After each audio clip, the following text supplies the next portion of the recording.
we're on the Positive Postman's podcast. And as I told y'all before, um, I try to bring to you special people.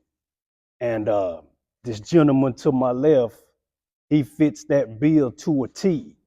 Um, he's a father, he's a mentor, he's a coach. Um, he's a man, which is what our community is missing. And I could say so much more about this gentleman to my left, but I'm gonna let him introduce himself to you. Thank you, Brother Moon, for having me. And my name is Wayne, aka Spanky, Mhm. and I went to I am Terrell High School, Yeah. and I'll clear that up right now Yeah. because everybody assumed that I went to Dunbar, Right. but I went to I am Terrell, which was our crosstown rival. Uh-huh. Dunbar was, Yeah. So the backdrop of my life is really fitting, Mhm. because I had so many encounters with Dunbar High School, Uh-huh. playing against them when I was in high school, Yeah. and to be able to, and really disliked. Okay. I Okay. I was popular Uh, on the negative end yeah. because, man, I had problems trying to come in stop six when I was a youngster. Okay. So Where were you? Where were you from? Where? originally I was from, and I'm proud to say this because I learned so much in my neighborhood. I'm from the Butler Housing Projects. Okay. Okay. Over there right by I am Terrell High School, Right next door.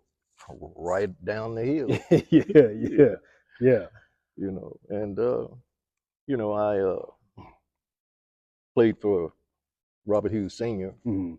and back in the dark ages, Yeah. we rode dinosaurs and played basketball. Yeah. It's been that far back, but we uh, I was introduced to the game at 11 years old Mhm. because I met Coach Hughes when I was 11. Okay. My sixth grade, my sixth grade year in elementary school, Mhm. and we used to go overtime, Terrell, me and my next door neighbor and another one of my friends, and we go and watch them work out every day. Mhm. And Coach was, he's so peculiar in his way. Yeah. For some reason, he let us come in every day and watch them work out. Mhm. And that's when I formulated the concept that Coach was a little bit twisted upstairs. Okay. His approach in dealing with the kids were like, you talk about father figure. Uh-huh. It was a father figure. Yes, sir. Plus it was capital punishment too, Yeah. because we got the Yeah. board whenever we did something wrong. Yes, sir. So it was a great challenge. Mhm. It altered my life, because without that round ball, Mhm. there's no telling what I would have been or where I would have went. Yes, sir. Yes, sir. And just having the quality of people around me, and Mhm. especially Coach, he kind of nourished me all through high school, Mhm. and then once I got out of high school and became a man, we really got to be very close because once I left Chicago, because when I came out of college, excuse me, I married this sister from Chicago, Mhm. and she came down here to Texas, and she stayed for a year, Okay. and she could not deal with this place. Okay. First of Yeah. all, she was talking about the mentality Yeah. of the black people. Yeah. Versus the black mentality of the The black black people people in in Chicago. Chicago, Right. exactly. Yeah. And she was talking about the extremists of white people in this part of the country. Mhm. So with that, along with the Texas heat, Yeah. Yeah. that pushed up back to Chicago. Yes, sir. And I had been walking around for months and months trying to find me a job. The only thing I could find was a labor job, Mhm. and I don't do that. Right. Right. So she was telling me that she was going back, and she went back for a month, and then I followed her after that. And she told me, she said, when you get to Chicago, you're gonna be able to find a job. Yeah. It's not like here, and you're gonna be able to find something that you pretty much kind of enjoy. Yes, sir. And it was the truth of the matter, because when I got there, I was absent for about 2 weeks of not working, Mm-hmm. playing basketball in the playground every day. Mm-hmm. But what really happened was that uh, in 2 weeks' time, I got a job. Right. Working at a Carson Perry Scott department store. Mm-hmm. On the big high rise downtown uh, Chicago, Mm-hmm. and it was it was entertaining, and it was different. Yes, sir. I mean, the place smelled different. Mm-hmm. The people were different. They talked different. Mm-hmm. And I never knew how cool black folks really were until I went to Chicago. Right. Because Right. the brothers, especially the brothers there, they're as cool as that weather is cold up there. That's cold. And Yeah. they are cold too. So I always looked at you as a person that was suave Thank you. and cool. Is that where did that suave or that coolness come from Chicago? It enhanced it some, Okay. but I was cool when I was here. Yeah. Uh-huh. Because my granddaughter's dad, he's from New York. Mm-hmm. And we're very settled now. But at the beginning, we was going backwards and forwards. And he told me, he said that my daughter's grandmother told me that you didn't learn nothing about nothing until you went to Chicago. I said, man, I was a star when I was in grammar school at G.W. Cobb. So I've been a star all my life. Yes, sir. And Well respect. this is the way Yeah. we operate and talk to each other, and Yeah. that was really the way I felt. Mhm. Because he'd get a little insulting sometime to me. Yeah. Yeah. But this is just really part of my nature because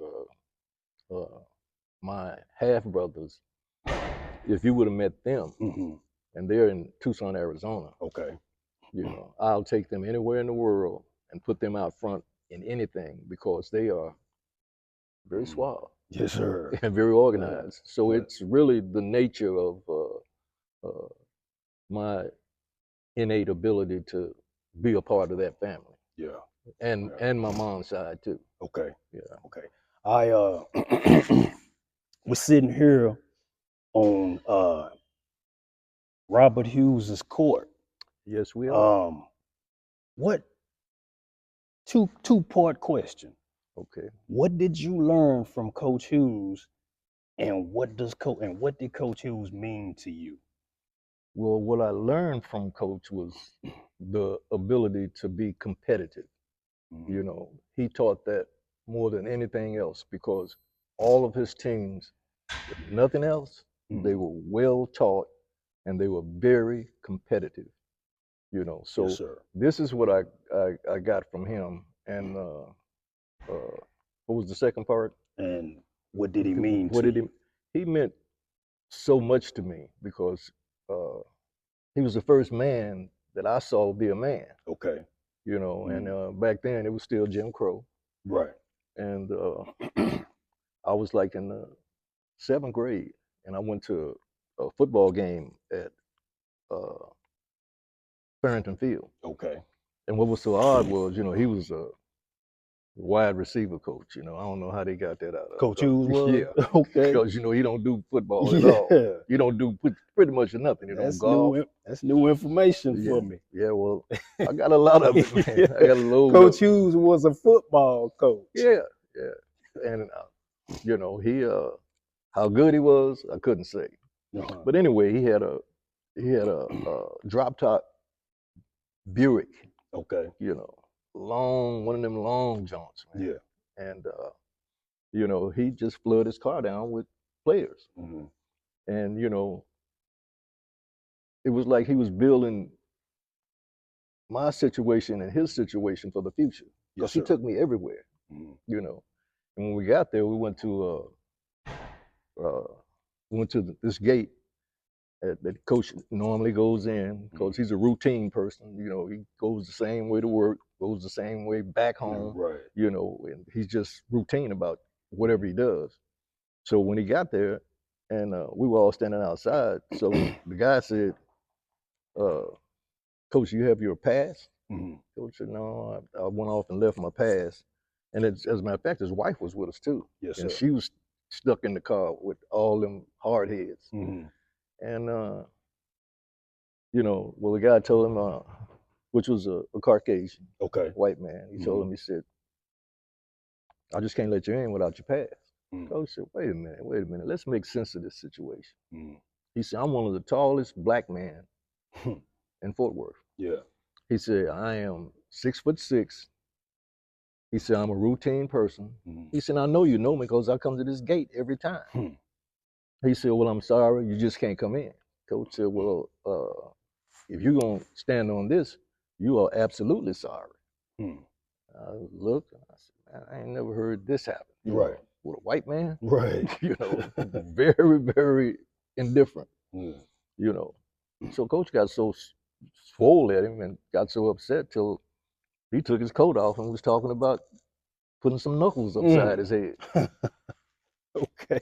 I went back and told all my little friends. I said, man, Coach Hughes, I've never seen nothing like it before, man. I said, man, he's checked this white guy. Yeah. I ain't never seen that before. In the Jim Crow era. Yes. This had to be 62 or something like that. Yeah. And that was far from anybody's concept of thinking. And that was around the white and black water fountain time. Absolutely.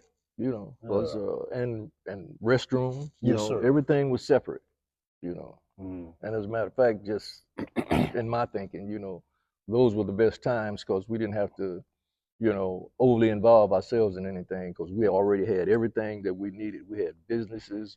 Oh man, it was just, I thought there was no other place in the world like Fort Worth, But go ahead. I'm sorry. No, I was just gonna say, I went back and told all the kids my age, because I was kind of recruiting from him anyway. He'd say, "You got any big guys over there at Carver?" I said, "Well, we got one. Name is Ollie Ledbetter." He said, "Oh, okay." I said, he's about 6'2" or 6'3". If you stand up straight, he'll probably be 6'4", 6'5". In middle school. Yeah. Okay. So Coach said when he met him, and this is another thing that we got involved into, and I still do it today. I name everything and everybody. And when he coached on him, he said, "Good Lord, son." He said, "Boy, them feet you got, they look like a pair of skis." Yeah. That was his handle, ski, for the rest of his life. So, it was all about business, but there was so many other intangibles that went along with it that after you got a little bit older or you got removed from the situation, you could see that it was funny. Yes, sir. Because I always said Coach was the unknown comic, because he was comical, man. He'd say some stuff that would just blow your mind. And then when you think about it, even he's talking about you, when you think about it, you just fall out laughing because this man here was funny, man. So, it was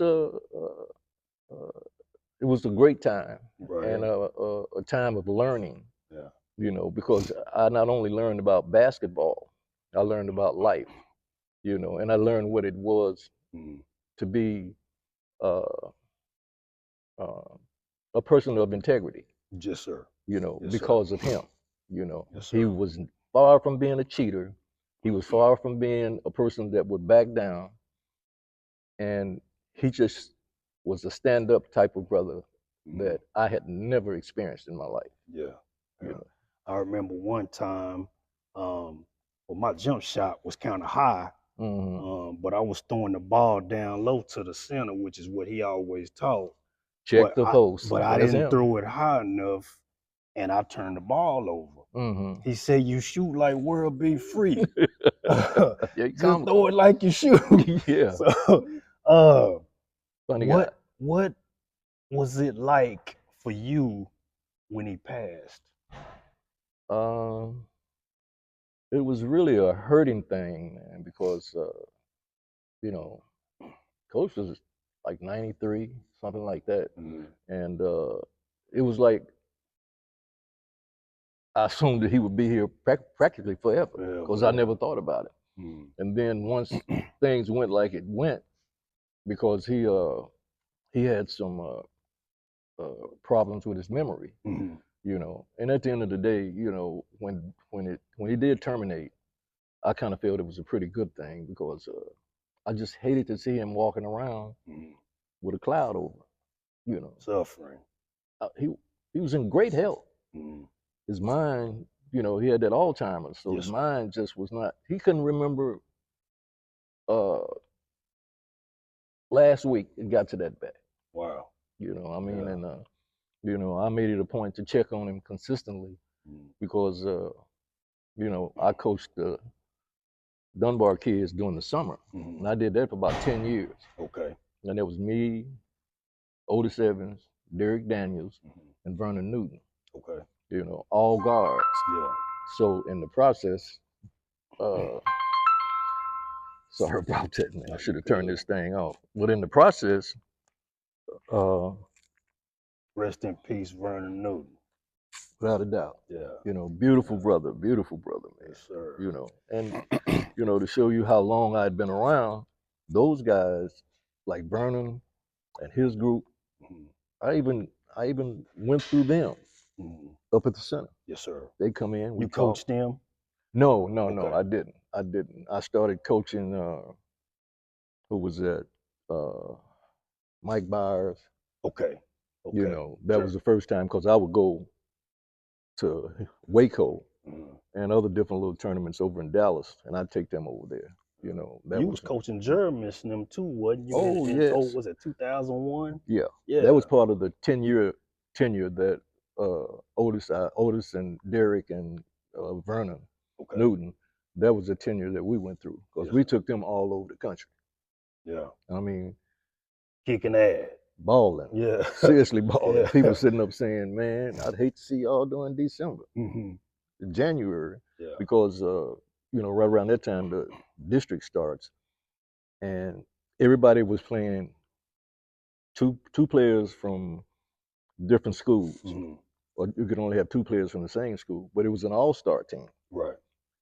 I made it a point because coach was suffering a little bit. The Wildcats were not quite at the level they should be. Mm-hmm. That's when I came up with the concept about us Okay. working with them during the summer. Yes, sir. You know, and Yes, sir.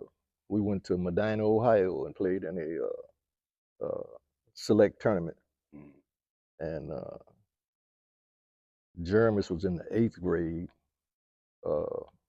Little Spider, Mm-hmm. uh, uh, Scales, Yeah. Jerry, Mm-hmm. you know, and all those guys, you know. Yeah. And man, they represented so beautifully. Mm-hmm. We got 3rd place, Mm-hmm. but I told Derek and Otis and Vernon, I said, man, we're gonna be the gurus of basketball Yeah. because one, we got a unique situation. Uh-huh. We just one straight high school team playing in a select all-star, playing against select all-star teams. Yes, sir. I said, so with what we established there, Mm-hmm. I said, man, we are going to be the gurus, and it's on, you know. That ended up being a state championship team. Yes, Yeah. Jeremy's in 03, Yes, sir. you know. And when I saw those guys, see, I started with them when they were freshmen. Mm-hmm. And when I saw them, I just saw them constantly progress, Mm-hmm. you know, and buy into everything that I was giving them and that coach was giving them. Yes, sir. And with coach having them, it made it a lot easier, man, because I could say what I wanted to do, do what I wanted to do with them, and they would have to respond. Yes, sir. Because if they didn't respond, then they'd have to deal with the big dog, the old man. So you you were basically just an extension of Coach Hughes. Pretty much. Yeah. There was I had a sister that graduated me in high school, Mm-hmm. and she worked for Johnson Publishing Company in Chicago. Okay. And her name was Pamela Cash, and her brother was probably one of the most sought after players coach had ever coached, because I know he had 100 scholarships. Mm-hmm. And Jim Crow era, Yeah. he was the first Afro American to go to the Southwest Conference. Okay. you know. Yeah. And Coach talked him into going to TCU. Best thing that ever happened to him. And What was his name? his name is James Cash. Okay. You know, and he became a computer whiz. You know, he was one of the first black men to have a office in downtown Boston. And he went to Dunbar. No, he went to Ontario. Okay. Yeah, you know, just an extension. Yeah. And he was on about 10 different boards. You know, the most amazing position that he had was, you know, they had the international software team, which was a group of highly intellectual white men. Okay. With the exception of James Cash. You know. Yeah. And I'm gonna tell you this little funny story here. Okay. I'm at Langston University after I came out of junior college. Yes, sir. And I'm walking across the yard with my partner, Joe Jenkins. He's from Chicago. And because some kind of way I got connected with all the brothers from Chicago. That's who I was hanging out with. Yeah. So we're walking across the yard. So I look. I said, man, that looked like, no, that can't be him. I said, man, that is Cash. He got out of the car, unfolded, because he was 6'6", the tallest man, one of the tallest men at that time the coach had ever coached, with the exception of James Griffin, which was 6'10". Never got anybody anywhere close to that, you know. But I looked over there and I said, big fella. He looked, oh, Wayman, you know. So when we was in the state tournament, they mispronounced my name. Okay. Wayman Lewis. So until this day, he calls me Wayman. You know. So I came over there and I said, big fella, what are you doing, man? You passing through? You know. I said, where you on your way to? He said, I'm on my way to here. I said, to Langston? He said, yeah. He said, I'm over the computer programming department. Okay. I said, say that again. He said, I'm over the computer programming department. I said, man, this is really crazy. Now here I am, sitting out here trying to graduate. Yeah. You graduated a year ahead of me. And here you are. Over the program, the whole program. The entire program. Yeah. I said, this is crazy. You know. But right now, he's part owner of the Boston Celtics. You know. Okay. This is a brother from Fort Worth. Yes, sir. You know. Yes, sir. I didn't know that. Oh, yeah. Yeah. He's special. It's just so many brothers that came through here that set a standard that a lot of people don't know anything about. You know, the masses doesn't know anything about. Yeah. But yeah, Cash was special, man. You know. We're gonna go back to Coach Hughes one or two more times. Just fine. And one thing that I noticed during his passing is that he was well known, you know, by dignitary people, you know, people who had prestige and influence. Yeah. Well, what do you think? How do you think that came about? That came about through his resilience and his tenacity and his ability to compete. He was all about winning. You know, that's why I know you remember out here in Stop 6, I started that men's pro-am. Yes, sir. And we would have about 900 people a Sunday down at the King Center. Yes, sir. You know, we had so many people there until the Park and Rec thought I was lying when I turned in my monthly report. Yeah. You know, because it was just that many people. And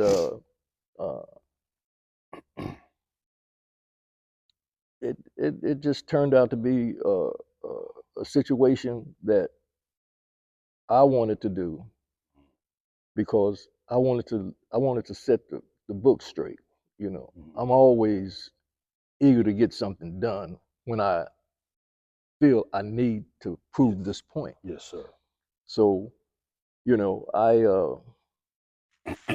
started that league because the gang situation in Fort Worth, and what was it, 93. 93, 94, yeah, Yeah. around there. It was outrageous. Yes, you sir. know that. Yes, sir. Yeah, and I Yes, think sir. we was the murder capital of Yes, sir. the country Yes, during sir. that time. Murder Worth. There you go, I Murder hate Worth. that name, Yeah, but it's what it was. yeah, and it was happening. Yeah.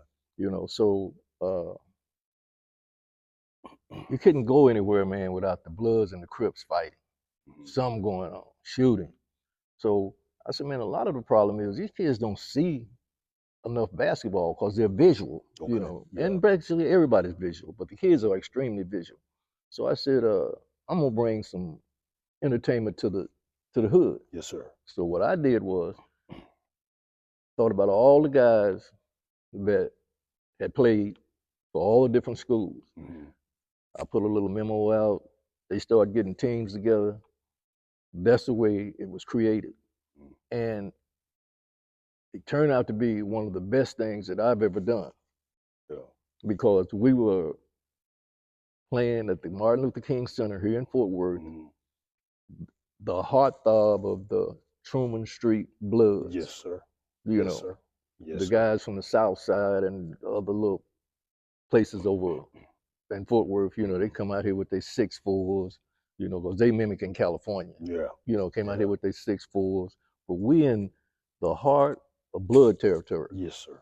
Yes, sir. No incidents. 10 years. One of the best things I've done and one of the best blessings I've ever got. Because nothing ever happened. You know, we had a female to get into it, a couple of females, but none of the guys got into it. If any of the brothers would have got into it, man, it'd been a bloodbath. Yes, sir. You know. Yeah. But I walked the streets after everything was over. I picked up beer bottles and everything else, man. You know. Yeah. Tied them up. Me and this brother Kevin Barber, which was my supervisor at the time. And we started 12 noon and at 12 midnight. Yeah. Had 20 teams. And I wanted to, first time people from Dallas, they got wind of it, then they started wanting to partake in it.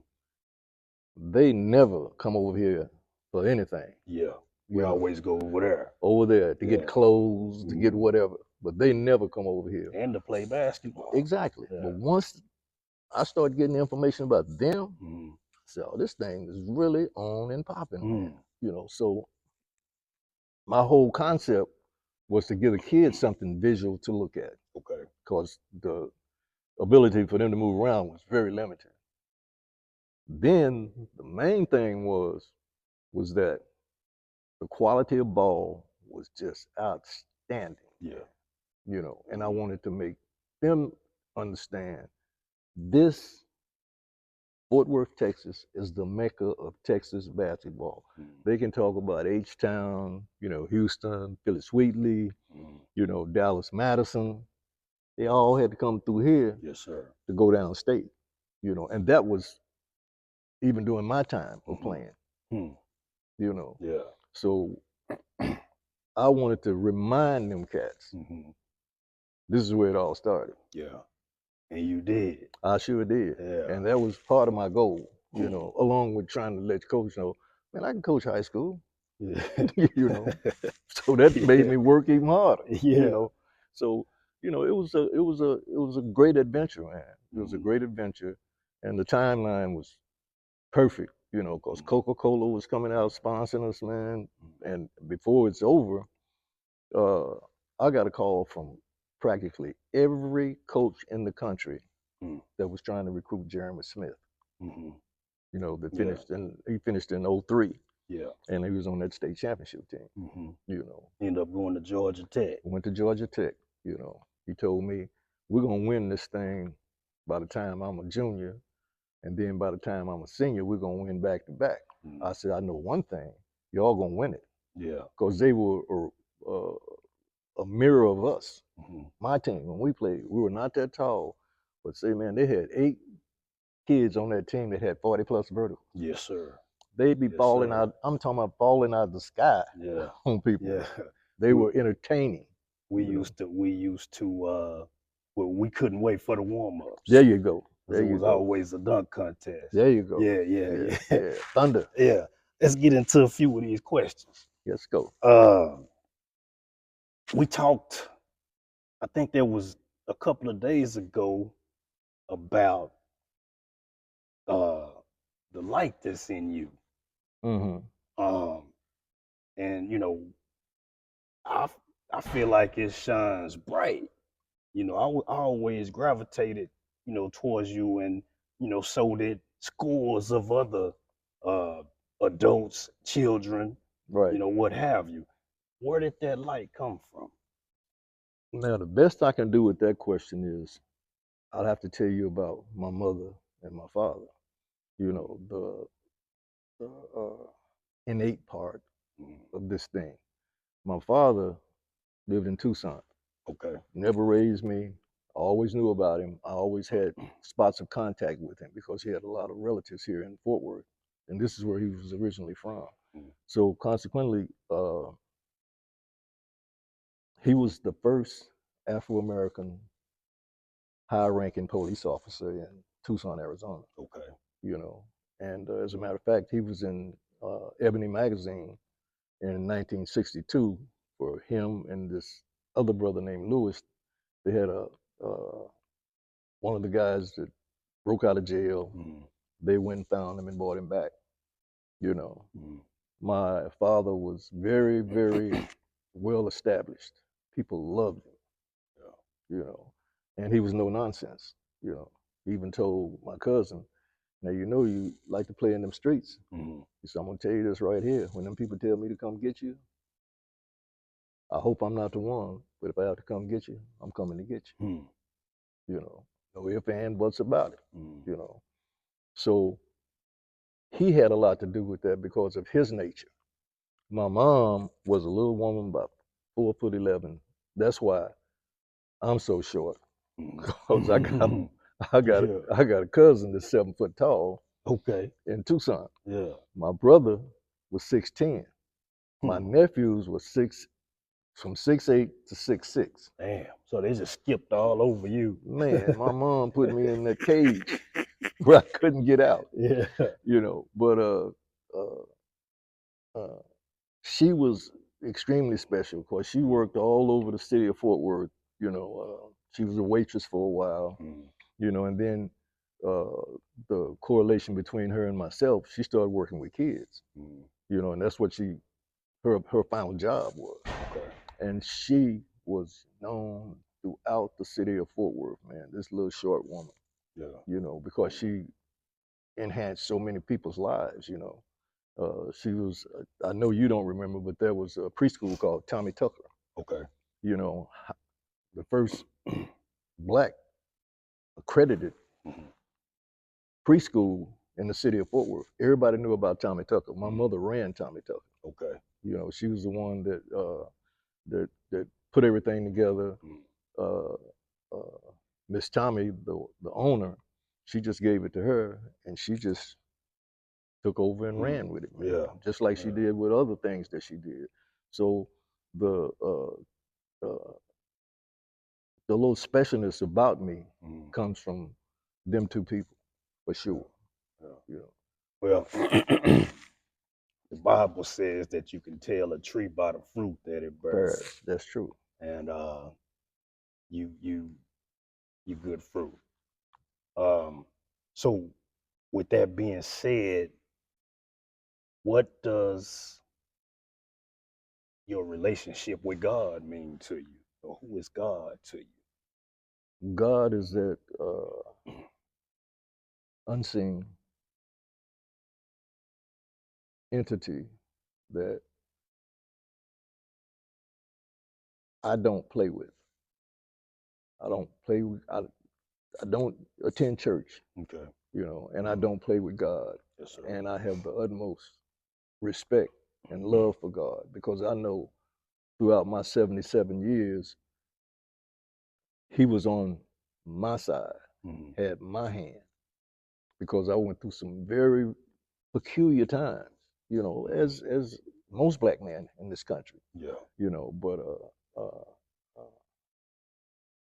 I prayed to Him, you know. I asked Him for forgiveness for some of the things that I've done, Mm, you know. which is not a lot of bad things. And then there was some bad things that I never got caught. Right, But right. and then always giving homage to him to maintain the security with my family Okay. and my kids. My daughters and my son, because I got one son. Okay. The rest of them females. Yes, sir. You know, Yes, sir. Yes, sir. Where did the name Spanky come from? came from my father. This is a story that was given to me from my mom. When I was first born, he came up to the hospital after hours. You know, the man had a natural knack of kind of pulling himself in the little negative situations. Yeah. But tough, man. Coach remind me Mm. of them and how they are with each other. Yeah.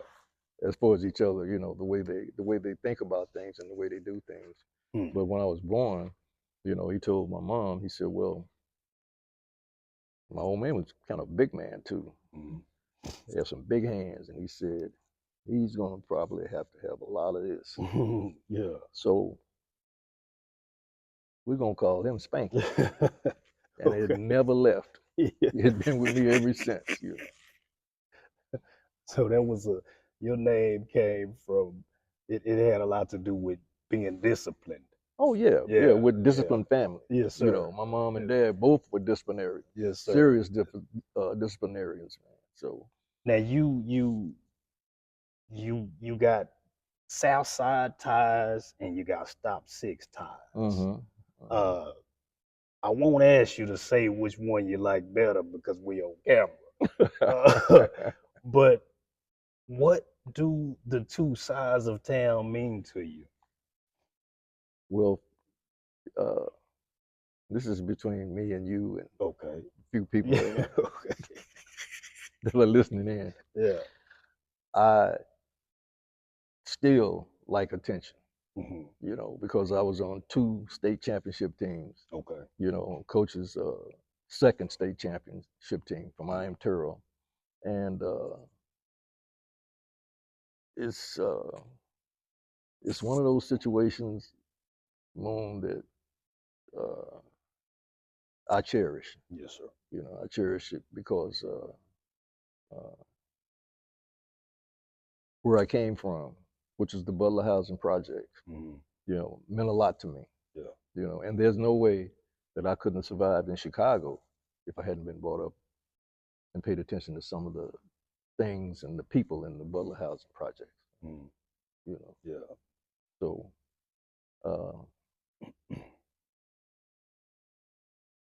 it's just so much reward that I have from being from Fort Worth. Yeah. Period. None other. Yeah. And it took me, when I went to Chicago, I found out,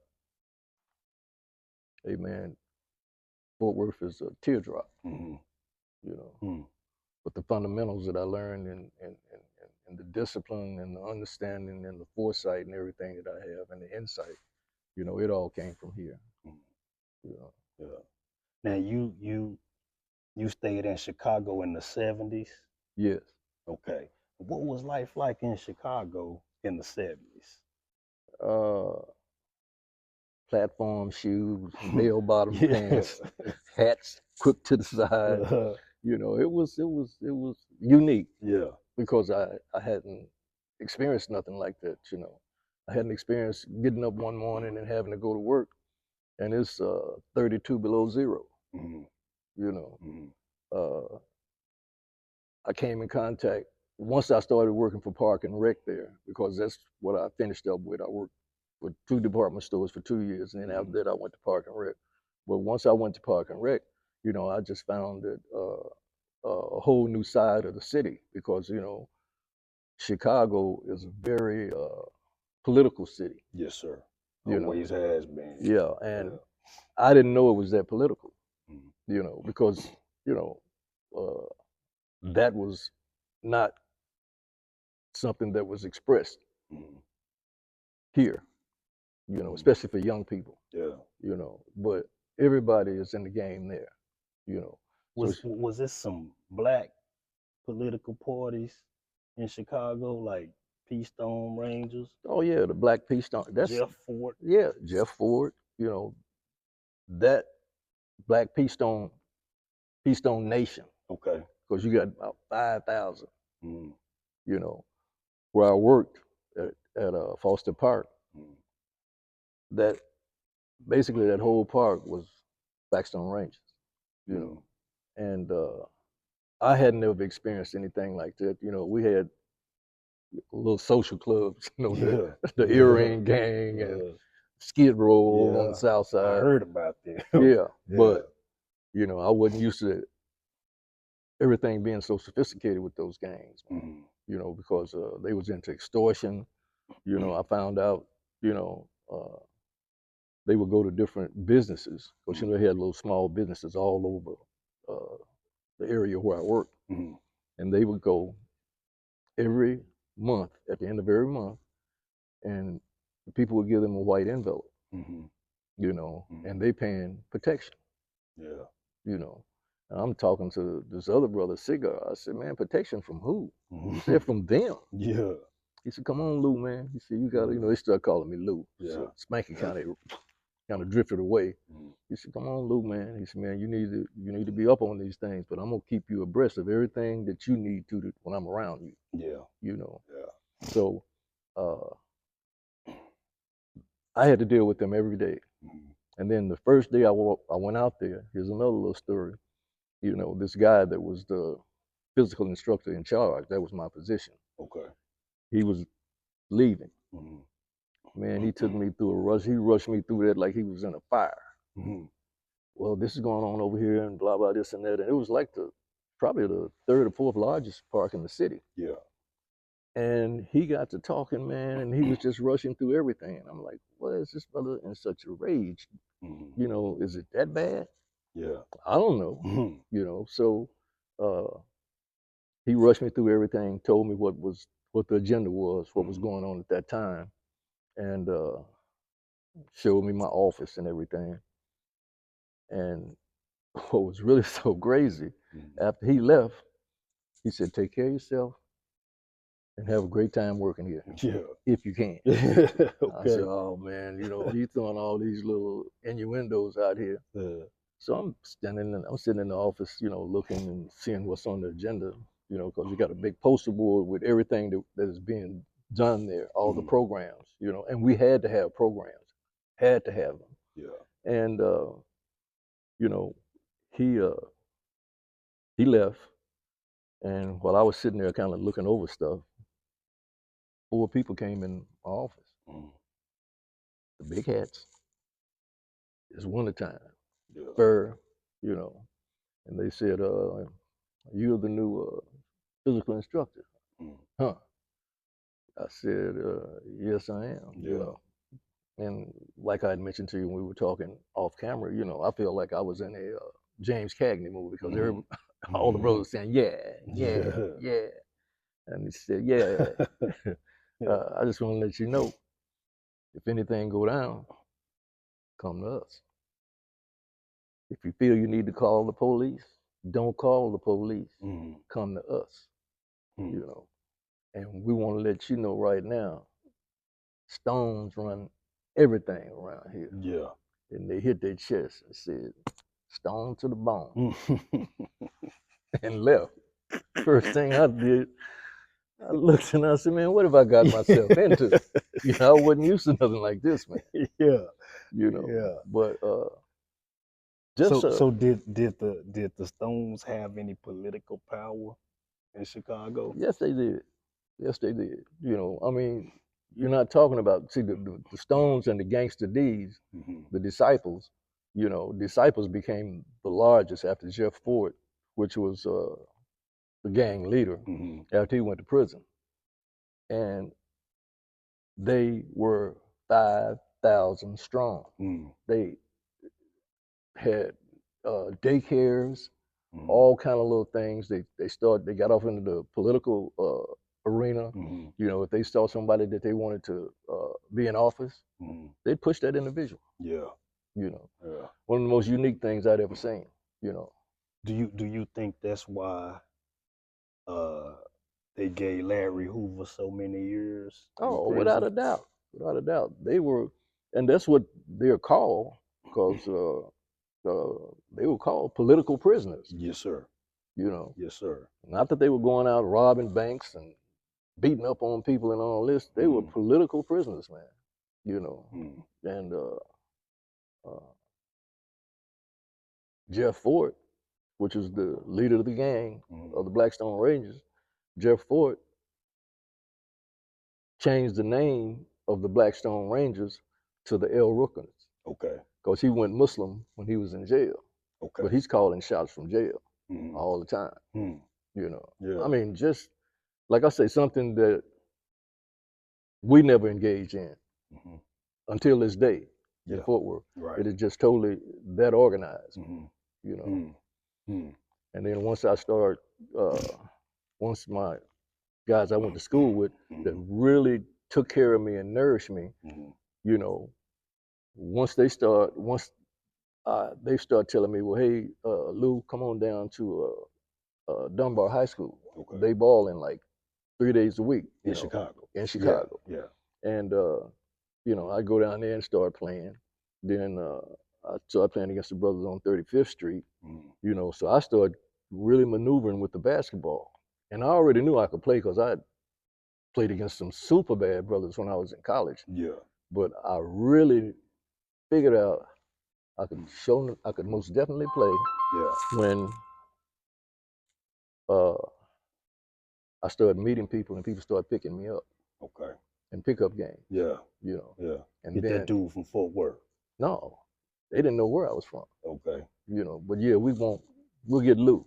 So was it wise to not say that you were from Fort Worth?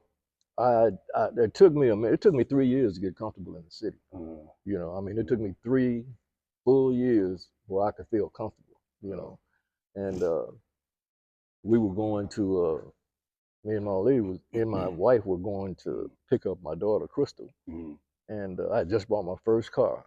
Okay. In Chicago. In Chicago. Yeah. And we pull up to the stoplight. The bus drove up next to us. He opens the window up. It's summertime. Lou, what up, baby? Yeah. What's happening? Yeah. We rolling tonight?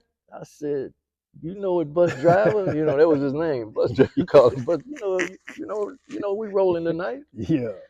At 7. I said, at 7, man. He said, I'll be there, Lou. I'm gonna lace him up and I'll be there, baby. Yeah. You know, my wife looked at me and she said, you at home now, aren't you? I told her, brother Mom, I got it now. Yeah. You know, what I didn't have from the beginning, I got it now. Right, right. So there was something that was in, you know, that you possessed. I heard you say that you got what you needed from here before you went. There you go. There you go. So you were prepared. Yes, I was. Yeah. You know, them brothers over in Butler Housing and out here in Stop 6 and over on the South Side, they prepared me for them people in Chicago. Yeah. You know, because Chicago is a big, man, it is a humongous city, and you just got multitudes of personalities. Yeah. Multitudes, you know. And you told me yesterday, you said, when I got to Chicago, I had to learn how to open my mouth. Yeah, because I was basically the correlation between me and Derek Daniels. Okay. Derek was ultra quiet. If you remember when he was in school. Yes, sir. I was like Derek, you know. But once I went there, I had to learn how to communicate, man. You know, can't walk around with your mouth shut. Yeah. You know, I used to get me a Black Panther paper. I get me a Nation of Islam paper. You know, I have them. Muhammad Speaks. Yeah. It was Muhammad Speaks then. Yeah. You know, and I walk down the street, man, and you got all kind of different identities. You know, giving out propaganda. You know, the Harry Christians and all this, man. Yeah. And, every time I walk by somebody, yeah, brother, we got the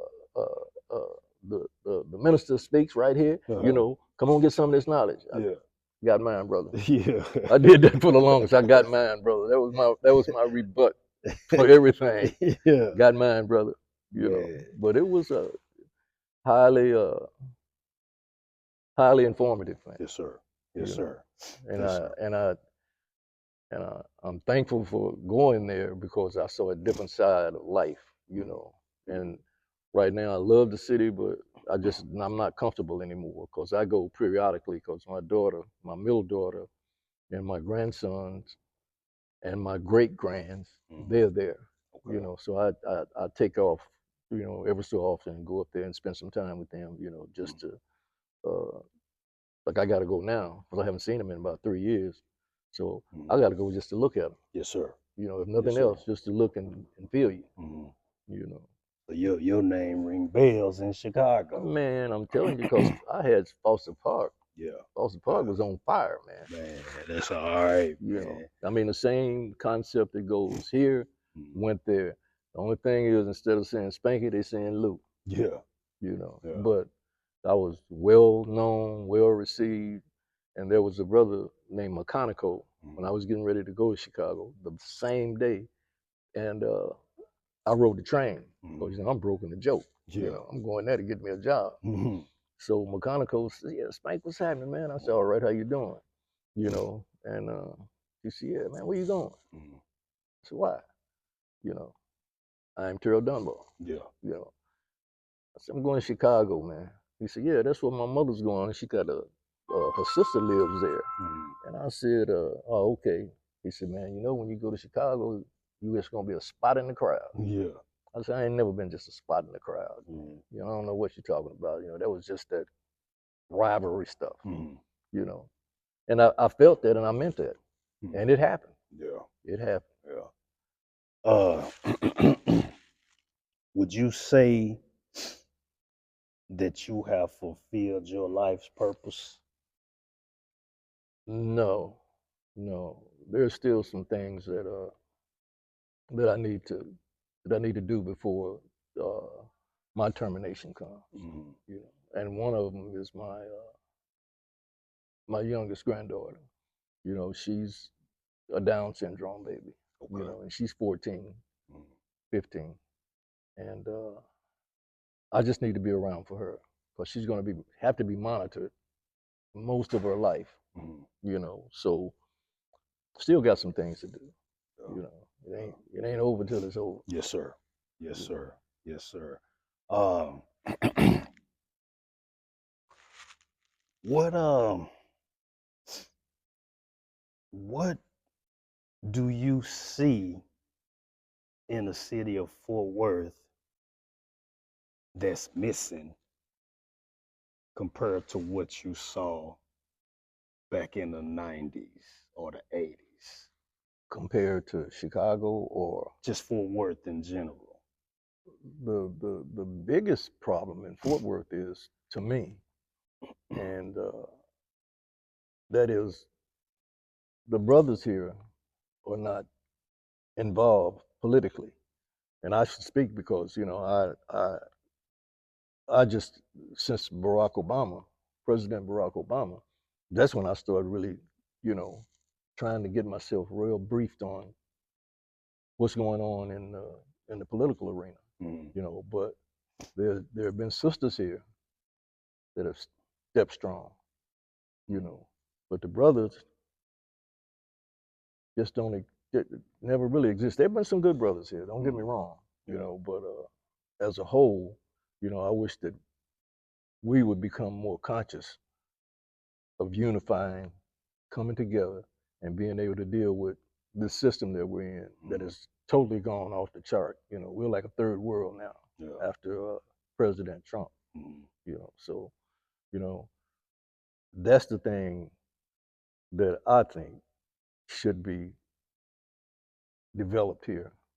That has never been like it should be. You know, because of the fact that the psychology of Jim Crow Mhm. was embedded so deep, you know, and I mean, we really didn't have to take off running, you know, we didn't have to go through the thing where the people in Oklahoma went through, Mhm. you know, the ones with Black Wall Street, Yeah. you know, I mean, there were signs, Mm-hmm. but the undertone, white people hid it, and we just stayed on our side. They Yeah. stayed on their side. But Mm-hmm. I really hope that in the future, the younger brothers like yourself Yeah. and other young brothers around, and it's coming, Mm-hmm. you know, that they'll be a little bit more intense when it comes to working within this system, Mm-hmm. you know, and it's deadly now. Yeah. Yeah. The current president, uh, do you have any thoughts?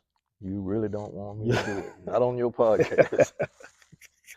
Yeah, I have plenty of thoughts, man, but I just, you know, I try to. Uh, I've kind of fixed my thoughts where, as long as my family is okay, and as Mm-hmm. long as uh, my friends Okay. are okay, uh, I'll just have to deal with this thing like it is, you Mm-hmm. know. But Donald Trump is the worst of the worst, man, you know. And I don't know. I know he cheated off in this last election somewhere, but it's just amazing how people just bid on the nonsense and the rhetoric that he was throwing out there. Mm-hmm. Because there is no change than it was in 16. As a matter of fact, it's gotten greater, you know, when he was in office. Mm-hmm. You know, this man here has gone completely off the chart, and he's not about the people. You know, that's the thing. And my grandbaby, man, could see that, Mm-hmm. you know. And, you know, he's not for other people at all, Yeah. you know. And to do this type of work, you got to be about the people, you know. Mm-hmm. And Joe Biden had it down to a science, you know, but he got old.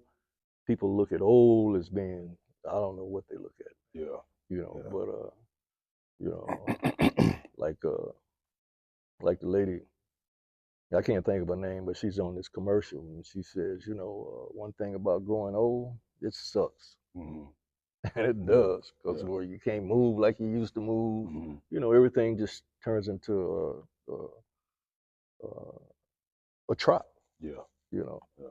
And I mean, you know, I'm thankful, and you know, I thank God for allowing me to be here for 77 years. I thank God for uh, minimizing my checks and balances where, you know, Mm-hmm. I didn't have any real severe problems Yes, that I sir. couldn't conquer, you know, with Mm-hmm. his help. Yeah. So, you know, it's just, you know. Let's switch gears right quick. I said I was gonna ask you Hmm. a little bit about the NBA. Hmm. Uh, what do you think about the Anthony Davis Luka Doncic trade? First of all, I think it was a big sham, a hoax. Mm-hmm. There's no way that thing just happened out of nowhere. You know, it had to be prepared in some means or another. I mean, it could have been a surprise, you know, but there was some preparation. You know, Mm-hmm. Dallas probably did want to get rid of him for that max contract, Yeah. because he was going to get ready to get that max contract. You know, because 70 million, something 70, like that. 75. Yeah, Yeah.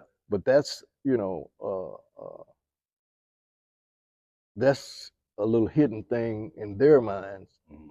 You know, because they didn't want to pay him all that money. Yeah. You know, but LeBron and Luca have had some kind of communications, and that uh, uh, that GM, At the Lakers, yeah, he's Palinka. Kalinka. Yeah. He's a dog. Yeah. Yeah, he's no good. You know, Mm-hmm. by the way he and Jenny Bush did Magic. Yeah. You know, and Magic Mm-hmm. just said, you know, I'm out of here. I don't need this little money. I don't need this little prestige. Mm-hmm. You know, but you know, the backbiting and all that, Yeah. I don't need that. So who got the better end of the trade? Right now, I think Dallas. Then you kind of wonder, because you know what they call what they call unibrow. Yeah. Street clothes. Yeah, street clothes. Yeah. You don't never know when you're gonna have them street clothes on, man. Yeah. You know, Yeah. but in that respect, man, they really got the better of the deal. I don't know what it's gonna be. They're gonna surround Luka with the right people before it's over. Yeah. You know, and you know, and just I mean, you know, I don't have no beef with nobody. I don't have no problems, but you know, hopefully LeBron can get him to lose some weight. Yeah. You know, and hopefully they can make a move that they need to make. You know, to go down in history. But see, Bron knows everything that goes on with the Lakers. Yeah. He has input on everything. Mhm. So don't you think Hired the coach. Yes. Yeah. Don't you think for 1 minute, man, he wasn't in the mix with that, him and Kalinka, because LeBron, since he's been in the league, he always go and find the party pack. Yeah, he does. One or two to play with him. He don't play by himself. You know, he's gonna go find somebody like the Greek Freak. You know, he said, man, I don't need to do what they do. You know, I'm not trying to be everybody's friend. You know, and you know, as long as Minnesota wants me, I'm there. Yeah. But I don't need all that extra. Yeah. But that's Bron. Don't you need anywhere from 2 to 3 superstars to win a championship? Or do you? You need at least 2 stars, you know, but you have to have a great cast. You know, you got to have that bench, you know, and those guys have to be on the same page. That's why I really love watching Oklahoma City. Yeah. You know, because they band together. You know, #1 in the West. Too. Yes, sir. Yeah. And was #1 last year. Yeah. You know. Yeah. And with the Player of the Year. That's right. Yeah. I think he's gonna get it. He should get it. Yeah. You know, because I mean, he is, and you know, I'm pro guard anyway. I love guards. I know. But I know. man, I love watching him and Ja Morant. Yeah. You know. Yeah. Yeah. Because he's entertaining too. Yeah. You know. But this boy here, this young brother here, man, he just at his own pace. Yeah. And he's not that fast either. He don't look that fast. No, you're right. But You're boy, deceptive. yeah. When he gets to go into that rack, sometimes you be like, whoa, he got a little bit of speed to him. Yes, sir. Yes, sir. Man, we're gonna wrap this thing up, man. Okay, well, good, man. We can talk basketball all day because that's who we are. Absolutely. But Mr. Lewis, I want to thank you for coming on the podcast and sharing, you know, your thoughts with the world. Okay, well, I want to thank you for inviting me, like I said from the beginning. And, you know, as an old man, this is new to me, you know, barely know what a podcast is. But at the same time, you know, I really appreciate you taking time out, you know, bringing me in, allowing me to express my thoughts and my feelings. Yes, sir. I really appreciate that. Yes, you sir. know, but then again, that's the way we do it. You know, because I've been knowing you ever since you was a shorty. Yeah, pretty much, yeah. You know, so pretty much. Yeah, good thing. This is Mr. Wayne Lewis, aka Spanky. I'm the Positive Postman. Positive vibes. Peace.